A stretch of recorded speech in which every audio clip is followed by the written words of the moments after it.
এই যে নাকা বলেন আর ওই যে হেফাজত বলেন, এরা সাম্প্রদায়িক অপশক্তি, এরা জুলাই আন্দোলনের গণশত্রু, এরা লুটপাটকারী, এরা হাসিনার সাথে একই রকম। হাসিনা যেভাবে আচরণ করতো সেই আচরণ এখন জনগণের সাথে করছে, নানা জায়গায় মত সৃষ্টি করছে।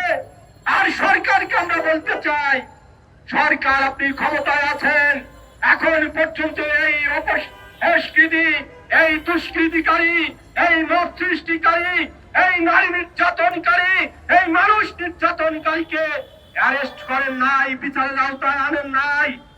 এর দায় আপনাদের নিতে হবে। জুলাই আন্দোলন শুধু আপনাদের নয়, এদেশের সমস্ত জনগণের গলায় খন্ডায় জবাব আপনাদের দিতে হবে। সংগ্রামী সাথী বন্ধুরা, এখন এই সমাবেশে বক্তব্য রাখবেন বাংলাদেশের কমিউনিস্ট পার্টির সংগ্রামী সাধারণ সম্পাদক comrade Ruhil Hossain Prince. Comrade Ruhil Hossain Prince.